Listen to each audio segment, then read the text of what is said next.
안녕하세요. 오늘도 서연살롱을 찾아주셔서 감사합니다. 현재 두 딸에게 분에 넘치게 효도를 받으며 행복한 60대 인생을 살고 있는 여자입니다. 요즘처럼 남녀가 평등한 시대에 살고 있으니 문득 언제 세상이 이렇게 좋아졌을까라는 생각을 하게 됩니다. 저는 두 딸을 잘 키우기 위해 이혼을 했어요. 이혼의 가장 큰 이유가 심한 남아선호 사상이었거든요. 그렇기에 남편을 포함한 시댁의 그런 남자 위주의 분위기에 저희 딸들이 그 피해를 고스란히 받아야만 했는데 엄마인 저는 그 꼴을 두고 볼 수 없었죠. 게다가 팔은 안으로 굽는다고 자기 자식보다 자기 집안 장손을 더 밀어줘야 한다는 남편과는 일찍이 오만정이 떨어져 있었기에 어쩌면 이혼은 시기의 문제일 뿐 정해진 것이나 다름없었는데요. 작년 한파가 계속되던 겨울, 뜻밖의 만남으로 지난날이 자꾸만 떠올라 이렇게 사연을 적어보게 되었어요. 남편이 장남이라 시어머니는 맏며느리인 제가 아들을 낳는 것이 가장 모양새가 좋다며 신혼시절부터 그렇게 아들을 바라셨는데 애석하게도 아들은 제 인생에 없는 건지 딸만 2명을 낳게 되었죠. 당연히 시어머니는 제가 딸을 낳을 때마다 실망했고 저희 딸들에게는 그렇게도 정을 주지 않으셨는데요. 저에게는 시집을 왔으면 그 집안의 대를 이을 아들을 낳아야 한다며 아들을 낳을 때까지 계속 임신을 강요하셨어요. 그리고 뻑하면 아들 생기게 해주는 것들이라며 한약은 물론이고 남이 입던 속옷이며 출처도 불분명한 것들을 먹으라고 하셨는데 그때만 생각하면 지금도 속이 울렁울렁 울렁오는 것만 같네요. 그리고 시어머니도 시어머니지만 그 즈음부터 남편도 변했는데 중매도 아니고 남들 다 하는 연애 후 결혼한 남편은 마치 장남이 무슨 큰 벼슬이라도 되는지 저에게 아들을 낳기 전까지는 잠자리도 거부하지 말라는 말도 안 되는 소리까지 하더군요. 그렇게 계속 압박을 받다 보니 오히려 거부감만 들어 저는 더 이상 아이를 갖고 싶지 않았죠. 그래서 남편 몰래 일부러 먼 곳까지 찾아가 피임 시술을 받았어요. 굳이 먼 동네까지 갔던 이유는 동네가 좁아 혹여 소문이라도 날까 두려웠기 때문인데요. 어떤 분들은 그냥 이혼해버리지 뭐하러 그런 취급을 받고 사냐고 생각하실 수도 있을 것 같네요.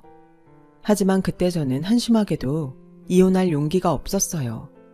어린 두 딸도 있고 그때는 시대가 지금 같지는 않아서 이혼했다고 하면 색안경을 끼고 받기에 선뜻 그럴 용기가 나지 않더라고요. 제가 능력이 없던 탓이었죠. 당장 돈 없이 딸들을 혼자 키울 수는 없다고 생각했어요.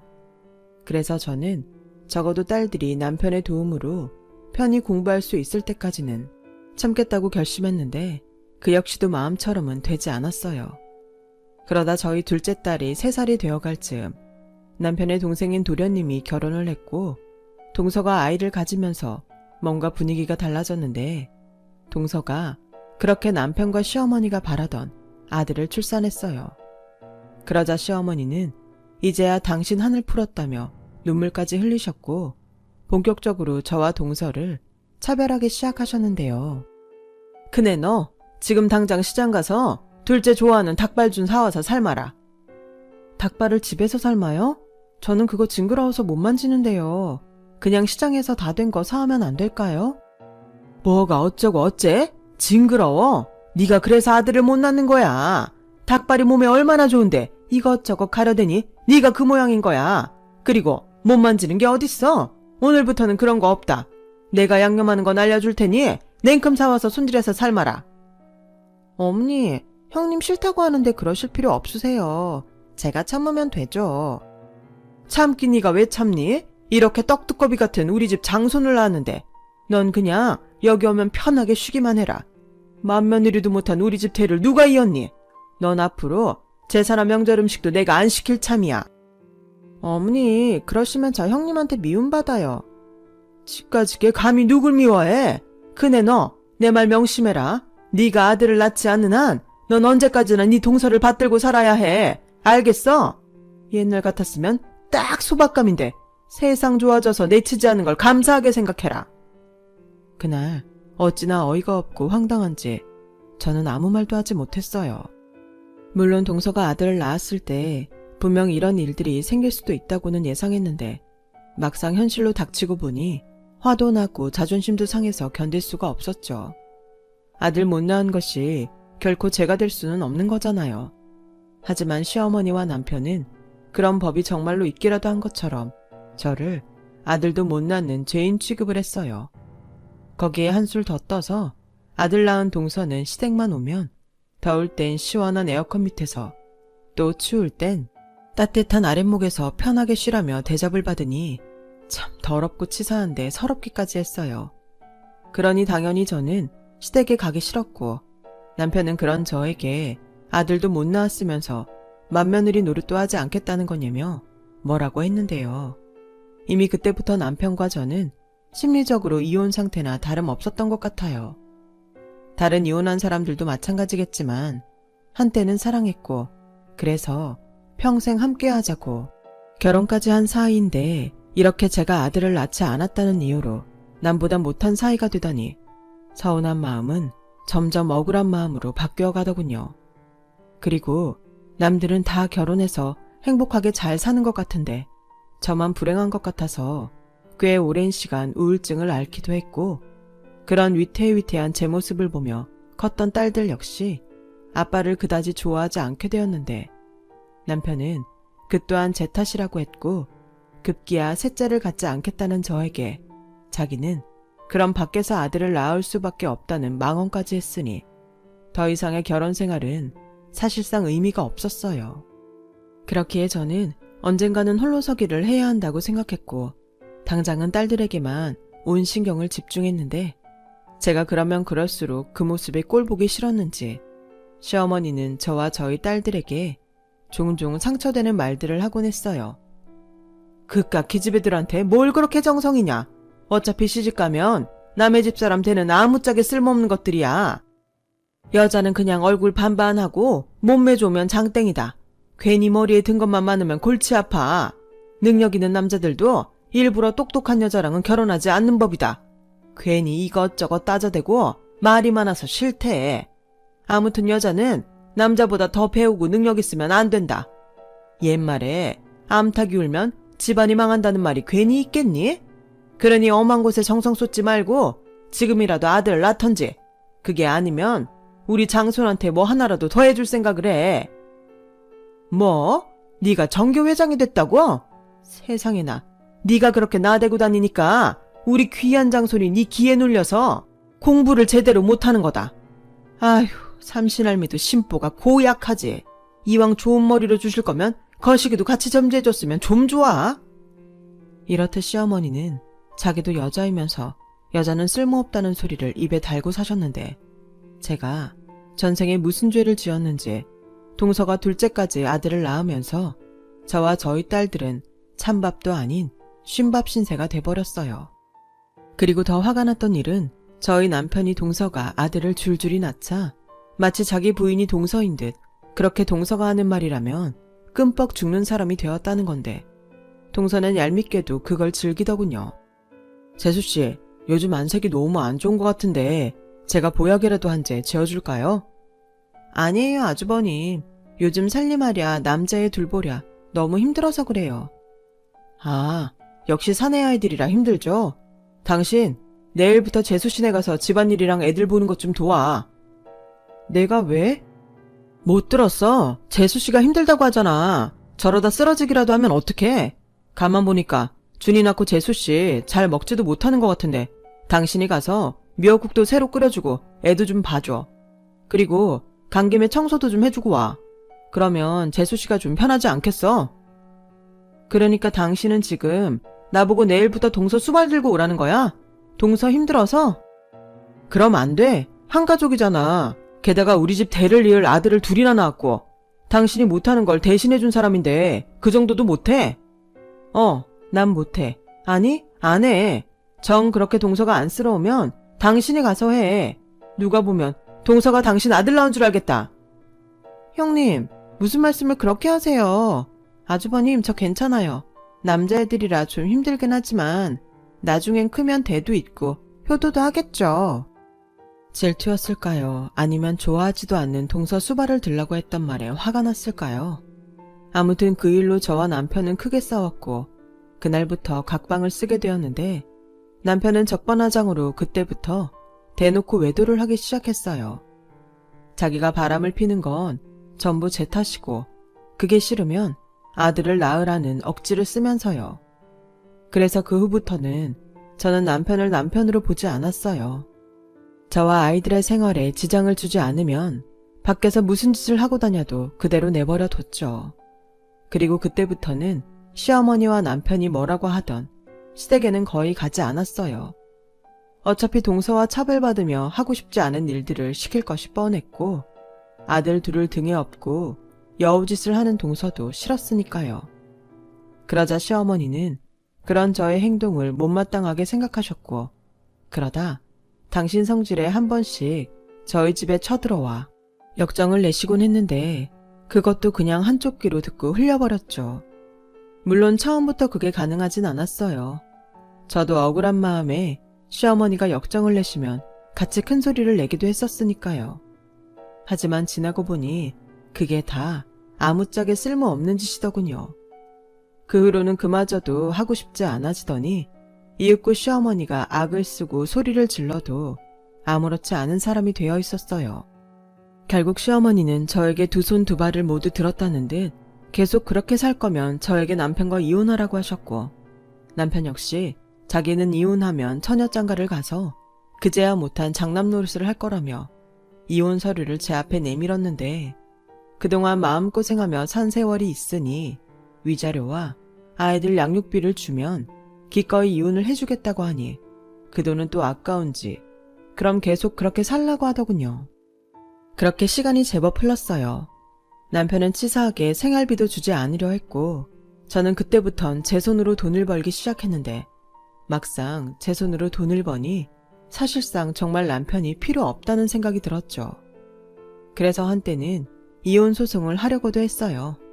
하지만 상담을 해주던 변호사 사무실의 사무장은 남편이 외도건 시어머니의 차별이나 구박을 받았다는 건 확실한 증거가 있어야 한다고 했고 그때까지도 그런 증거들을 모으지 못한 저는 이혼 소송을 포기할 수밖에 없었는데요.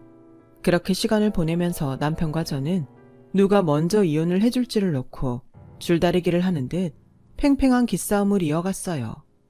그리고 그때라도 증거를 모으려고 했는데 무슨 눈치를 챈 건지 평소 무방비했던 남편은 흔적을 남기지 않았고 시어머니도 그때쯤은 지쳤는지 아니면 포기했는지 더 이상 저를 괴롭히지 않더라고요. 아이러니하게도 저를 괴롭혔던 것들이 사라지니 그런 생활도 썩 나쁘지 않다는 생각을 했어요. 그리고 당장 뾰족한 수가 없다면 아이들이 성인이 될 때까지 이혼을 보류할까? 라고 생각하게 됐는데 뜻밖의 일이 일어나고 말았죠. 저희 친정아버지가 갑작스러운 시한부 선고를 받은 거였어요. 그때가 저희 딸들이 모두 고등학교에 다니고 있던 때였는데 그때는 처음으로 제가 남편과 이혼하지 않은 것을 후회하게 됐네요. 저희 아버지는 젊어서부터 건강이라면 늘 자신 있어 하시던 분이셨어요. 직업군인 출신에 체격도 건장해 늘 다부져 보이셨거든요. 그리고 어지간해서는 병원에 가는 법이 없고 참기도 또 얼마나 잘 참으시는지 위암 사기가 되어서야 당신의 병을 처음 알게 되었고 진단을 내린 병원에서는 그동안 어떻게 참았냐고 놀라기도 했는데 저는 그게 전부 친정 아버지를 챙기지 못한 제 잘못처럼 느껴졌어요. 사실 아버지의 소식을 듣고 병원에 갔을 때 몰라보게 야위고 노쇠해진 아버지의 모습에 꽤 많이 놀랐거든요. 그리고 저만큼이나 놀란 친정 오빠는 눈물까지 보였는데 친정 아빠는 오히려 덤덤하고 처연한 모습으로 가족들에게 할 이야기가 있다며 모두 한자리에 모이길 바라셨어요. 사실 그때까지도 저는 아버지나 오빠가 걱정할까봐 남편과 사이가 나쁘다는 말을 하지 않고 있었는데 난감해하는 저를 보며 친정오빠는 제가 충격에 넋이 나갔다고 생각했는지 제가 말릴 겨를도 없이 남편에게 연락을 했고 남편은 그럴 땐 눈치가 참 빠른 사람이라 냉큼 달려오겠다고 했다더군요. 그렇게 반갑지도 않은 남편까지 한자리에 모였고 친정아버지는 저희 식구 누구도 예상하지 못한 이야기를 하시기 시작했는데 순간 남편의 눈빛이 달라졌어요. 내가 머리가 나빠서 다른 건 못하고 나중에 니들 물려줄 생각으로 땅을 사둔 게 있다. 근데 거기 일대가 얼마 전부터 재개발이 된다고 보상금을 받고 넘기라고 하더구나. 금액을 들으니 꽤 괜찮은 것 같은데 아무래도 나는 시간이 없으니 니들이 그걸 맡아서 내 대신 처리해다오. 그리고 남매간에 사이좋게 잘 나눠 가졌으면 좋겠다. 내가 배운 게 없고 기술이 없어서 네 엄마 보내고 니들을 잘 키우지 못했어. 게다가 니들 사는데 큰 보탬도 되지 못했지. 그 점이 아비로서 가장 미안하다. 이렇게 병에 걸린 것도 미안하다. 아버지는 참 끝까지 뭐가 그렇게 계속 미안하기만 해요. 저는 아버지 원망한 적 단 한 번도 없었어요. 오빠도 저도 아버지가 있어서 이만큼이라도 사는 건데 그런 소리 하지 마세요. 요즘은 아무리 말기라도 완치되는 사람도 많대요. 현숙이 말이 맞아요. 저 지금이라도 할 수 있는 거 뭐든 다 할 거예요. 그러니까 아버지도 포기하지 마세요. 친정오빠는 끝내 목이 메서 더는 말을 잇지 못했어요.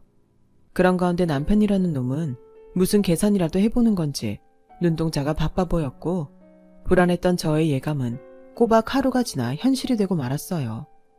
한동안 연락도 없던 시어머니가 느닷없이 집에 찾아와 설마 했는데 그새 남편이란 놈이 시어머니에게 모두 이야기를 했는지 시어머니는 동서와 도련님을 모두 데리고 와서는 전에 없던 눈치를 보기 시작하더군요. 그리고 이윽고 어이없는 말을 꺼내기 시작했어요. 사돈 일은 내 들어 알고 있는데 네가 마음고생이 많겠다. 그래도 어쩌겠냐? 본래 사람은 한번 태어나면 모두 죽는 거지. 그래도 네 아버지가 가시면서 큰 돈을 남겨주신다니 얼마나 감사한 일이냐? 그건 또 어떻게 하셨어요? 어머님 아들이 그새 쪼로로 불던가요? 아니, 너는 언제까지 내 아들이랑 그렇게 살 거야? 이혼하라고 했더니 못한다며. 그럼 지금이라도 잘 살 생각을 해야 하는 거 아니냐? 그러지 말고 친정아버지도 오늘 내일 하시는데 니들이라도 잘 사는 모습을 보여야지. 그래서 하시고 싶으신 말씀이 뭔데요? 도대체 무슨 말씀을 하시려고 동서랑 도련님까지 데리고 오신 건데요? 형님, 그게요. 제가 언뜻 시아버님에게 들었는데 보상금 액수가 제법 크더라고요. 사실 저희 명훈이랑 지훈이를 전부터 미국에 유학을 보내고 싶었는데 아시잖아요. 저희 형편이 그렇지 못하다는 거. 그 돈 저희 애들 유학 보내는데 좀 쓰면 안 될까요? 뭐? 동서는 지금 그게 말이 된다고 생각해? 형수, 제가 능력 되는 대로 조금씩 갚아드릴게요. 저희 애들이 형수 딸들처럼 공부를 잘하는 것도 아니고 국내에선 경쟁이 너무 치열하니까 뾰족한 수가 없어서 그래요. 저희 애들이 보통 애들이에요. 저희 집안 기둥이잖아요. 형수도 저희 집안 사람인데 투자한다고 생각하심 안 될까요? 저희 아들이 성공하면 형수님 딸들 모두 내놓으라는 집에 시집갈 수 있을 거예요. 도련님, 동서, 잘 들어. 막말로 그 돈이면 공부 잘하는 내 딸들을 가르쳐야지. 내가 왜? 공부도 못하는 남의 아들 유학비를 대? 동선에는 돈 없어? 아니, 집에 돈도 없고 자식들이 능력도 없는데 이게 지금 무슨 억지지? 투자야말로 그런다면 망하는 거 아닌가? 아니, 너는 무슨 악담을 그렇게 하냐? 우리나라 교육이 잘못돼서 그렇지. 우리 손주들 전부 똑똑하고 가능성 있는 애들이다. 미국 유학 보내서 어릴 때부터 자리 잘 깔아주면 변호사도 되고 의사도 될 인물이라고. 그리고 내가 입이 닳도록 말했지만 기집 애들은 아무리 잘나도 시집 잘 가네 못 쫓아가는 거야. 괜히 능력 좋으면 한심한 남자들이 들러붙을 텐데 넌 엄마라는 게 딸들이 불행하게 살길 바라는 거냐? 저는 시어머니의 궤변에 어이가 없어서 헛웃음이 나왔어요. 그리고 동서와 도련님은 시어머니의 말에 고개를 끄덕이며 의기양양하게 저를 보고 있었는데 아직 들어오지도 않은 돈을 달라고 버티는 그 사람들을 보니 이런 날강도가 따로 없다는 생각이 들더군요. 게다가 저희 아버지가 아직 세상을 떠나신 것도 아닌데 그 사람들은 뭐가 예의인지도 모르는 것 같았고 더 화가 났던 건 뒤늦게 집에 들어온 남편은 상황 파악이 제대로 되지 않는지 어차피 생각지도 않았던 꽁돈이니 조카들 유학비에 보태자고 한술 거두는데 그때 그냥 위자료든 양육비든 다 포기하고 합의 이혼을 하지 않은 것을 뼈저리게 후회했어요. 결국 더는 화를 참지 못하고 폭발하게 된 저는 말 같지도 않은 소리 그만하라며 당장 나가라고 소리를 질렀고 시어머니는 큰돈이 생기더니 제가 욕심만 많아졌다며 덩달아 소리치며 버티셨는데 그때 번뜩하고 한 가지 생각이 떠오르더군요. 바로 증거였어요. 그래서 저는 급히 핸드폰을 꺼내 동영상을 찍었고 그것도 모르고 시어머니는 계속 저에게 악담을 하며 아직 받지도 않은 돈을 내놓으라는 식으로 말씀을 하셨는데 남편과 동서가 제가 동영상을 찍고 있다는 것을 눈치채고 급히 시어머니를 데리고 집을 나갔어요. 그렇게 일단은 상황은 끝이 났고 남편은 마음에도 없는 사과를 했는데 그 모습도 소름 끼치게 싫었던 저는 제가 먼저 위자료나 양육비는 필요 없으니 합의 이혼하자고 말해버렸어요. 그러자 이제 와서 이혼을 하자고? 내가 왜? 난 이제 당신하고 이혼할 생각이 없어. 땅 보상금이 자그마치 100억인데 내가 미쳤어? 형님하고 나눠도 3, 40억은 넘을 텐데 그 돈이면 우리 조카들 유학 보내고 남은 돈으로 놀고 먹지? 아주 혼자 김칫국 제대로 마셨구나.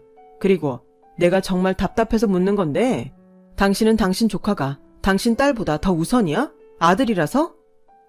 나는 당신 때문에 마음이 빚이 있는 사람이야. 요즘 세상이 아무리 아들, 딸 구별하지 않는다고 하지만 결국 제사 지내고 집안 일으켜 세우는 건 전부 아들이라고. 근데 우리한테 아들이 있어? 난 우리 엄마가 하는 말이 틀리지 않다고 생각해. 그게 억울했으면 당신도 끝까지 포기하지 말고 아들을 낳았어야지. 애초에 당신이 더는 애를 낳지 않겠다고 해서 이런 사태가 벌어졌잖아. 됐고 꿈 깨. 이렇게 나오시겠다. 장인어른 돌아가시면 당신한테 누가 남는다고 생각해? 당신 오빠?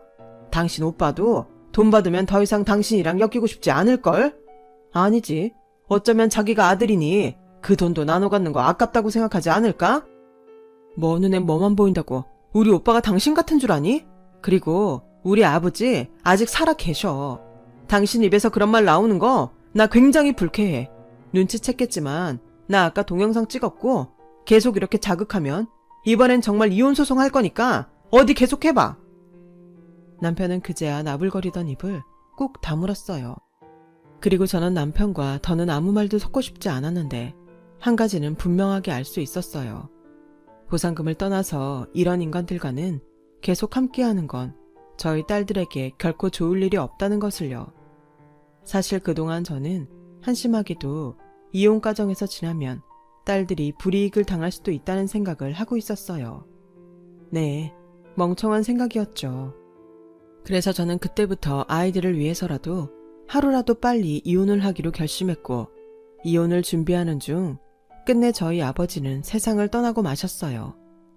그리고 남편은 뻔뻔하게 장례식장에 나타나 저희 오빠와 더불어 상주 노릇을 했는데 거기까지는 그래도 아버지의 마지막 가시는 길이라 참으려 했으나 시어머니와 동서 내외에 등장해 저는 또 다시 화를 참지 못하는 지경에 이르렀어요.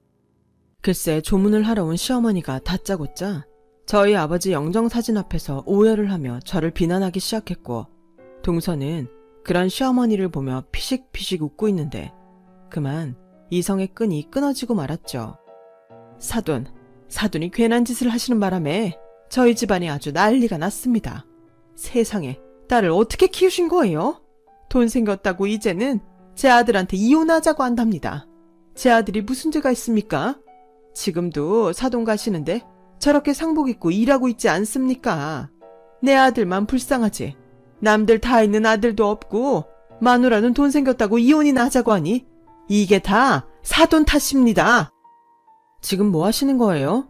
동선에 애들 유학비 달라고 시위하시는 건가요? 정말 방법도 가지가지시네요.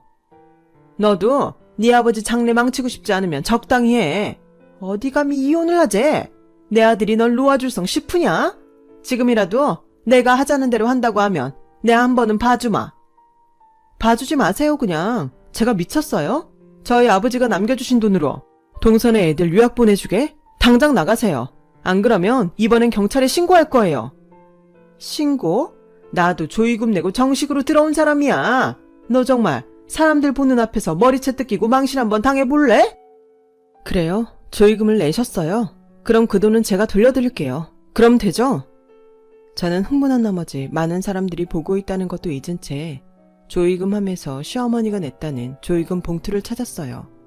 그리고 들어있는 금액을 보고 어이가 없었는데 글쎄 봉투에는 5만 원도 아닌 5천 원짜리 지폐가 들어있더라고요. 세상에, 다른 사람도 아닌 사돈의 장래에 5천 원 들고 와서 이런 깽판을 놓는 경우는 무슨 경우일까요? 그리고 아무리 찾아도 동선에 이름이 적힌 봉투는 없었는데 그쯤 되니 주변에서 시어머니와 동선 내외를 보며 웅성거리기 시작했어요. 그러자 남편이란 놈은 창피했는지 이미 자리를 뜨고 없었고 결국엔 시어머니가 저에게 달려들었는데 저희 오빠가 그런 시어머니를 먼저 막아섰어요.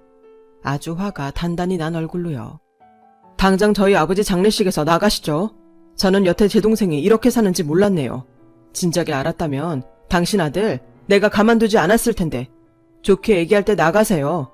당신 아들은 벌써 주랭랑을 치고 없네요. 창피한 줄 아세요? 아니, 내가 가난해서 돈을 그것밖에 못 넣었는데 지금 사람 괄시합니까? 그리고 내가 우더른인데 지금 이게 무슨 짓이에요? 이러니 저게 저렇게 정신 못 차리고 지 멋대로 하지. 이래서 애미가 자식 옆에 꼭 붙어 있어야 하는 겁니다. 그때였어요. 저는 그만 도저히 참을 수 없어서 아버지 영정사진과 함께 있던 향로를 시어머니 앞에 내동댕이 쳐버렸어요. 그러자 제가 미쳤다며 시어머니는 노발대발 하더니 아버지의 친구들 손에 끌려 장례식장에서 쫓겨났고 저는 죄송하고 창피한 마음에 주저앉아 울고 말았는데요. 제 딸들이 저에게 달려와 저를 안고 함께 울었어요.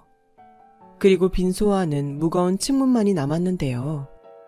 그렇게 아버지의 발인을 마치고 집에 들어오니 남편은 그런 저를 기다렸다는 듯 무릎을 꿇고 있었어요. 그리고 먼저 선수라도 치듯 잘못했다고 빌기 시작하는데 무슨 마음인지 이혼만 하지 않으면 자기 집과 인연을 끊고 살겠다며 자기한테 기회를 달라고 하더군요. 나 당신이 한 번만 봐주면 앞으로는 당신이랑 우리 애들만 바라보며 살 거야. 내가 그동안 생각을 잘못했어. 우리 집 가족이 우선인데 내가 미쳤었나 봐. 갑자기 왜 이래? 장례식장에서 도망가더니 무슨 꿍꿍이야? 꿍꿍이 아니야. 이제 정신을 차린 거지. 그 아까운 돈을 왜 나눠? 나도 평생을 우리 엄마한테 세뇌당하고 살았잖아. 당신이 이해해주면 안 돼? 우리 사랑해서 결혼한 거잖아. 나 앞으로 평생 입 닫고 조용히 살게. 나 당신 없으면 못 살아. 하유, 지나가는 개가 웃겠다. 내가 아니라 돈이 없으면 못 살겠지. 처녀 장가갈 수 있다고 떠들던 사람 어디 갔니? 솔직히 말해. 장례식장에서 어머님이 그렇게 나오면 내가 창피해서 네네 알았어요 할 줄 알았어? 솔직히 말할게. 그러니 당신도 솔직해져라. 나 이번에 사실 많이 놀랬다.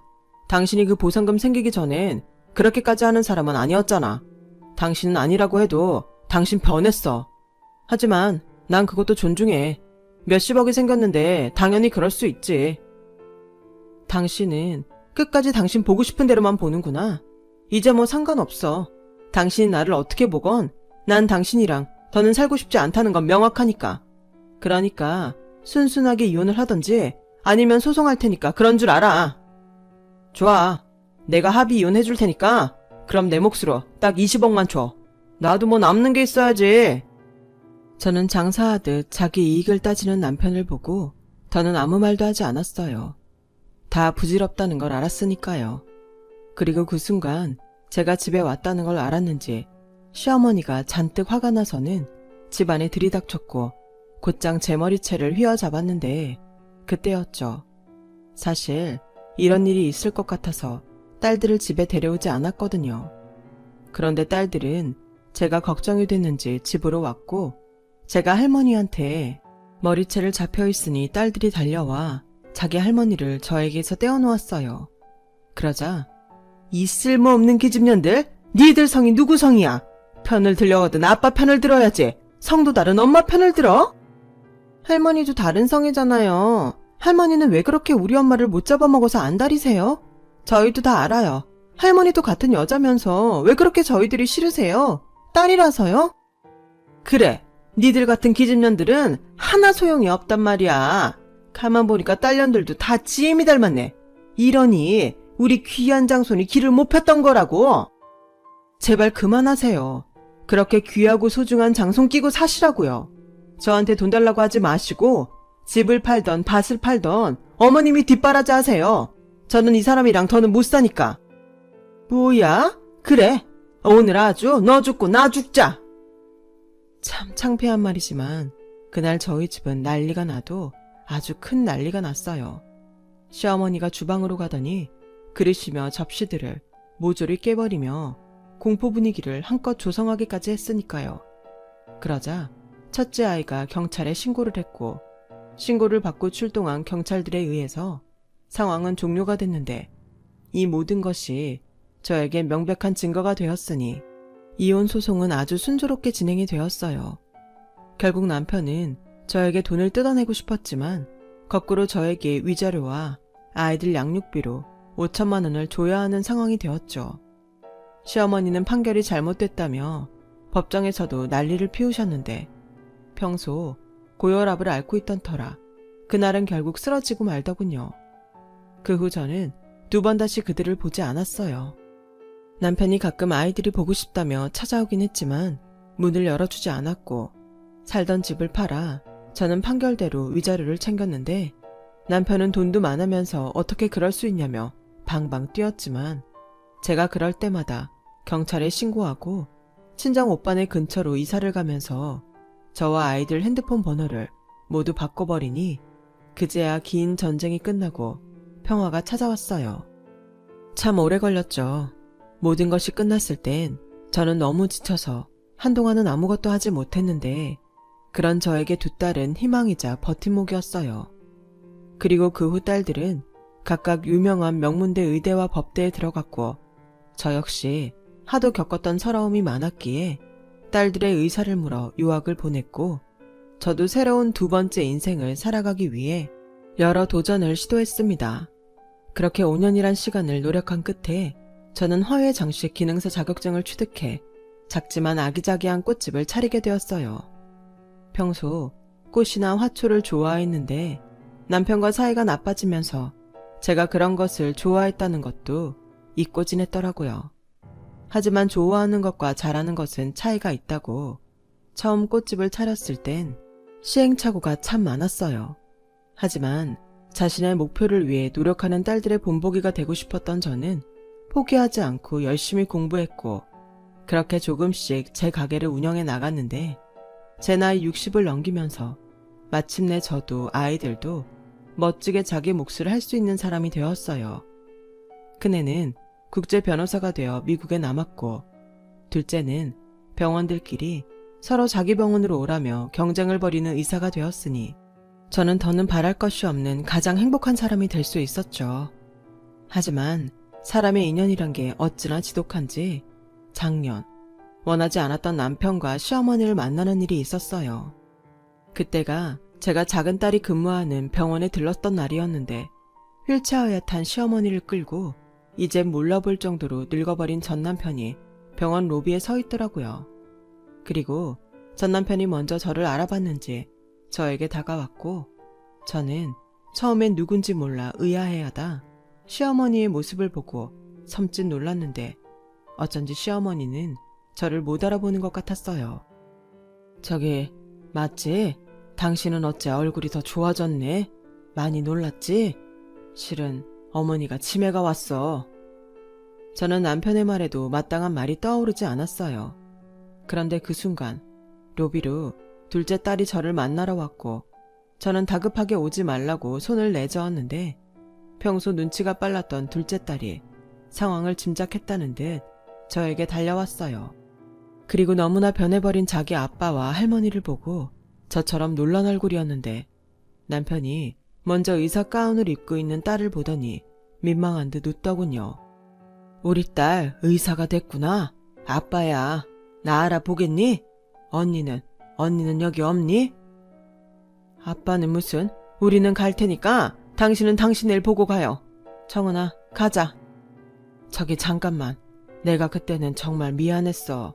내가 당신한테 그리고 우리 애들한테 그러면 안 되는 거였는데 믿을지 모르겠지만 나 정말 반성 많이 했어.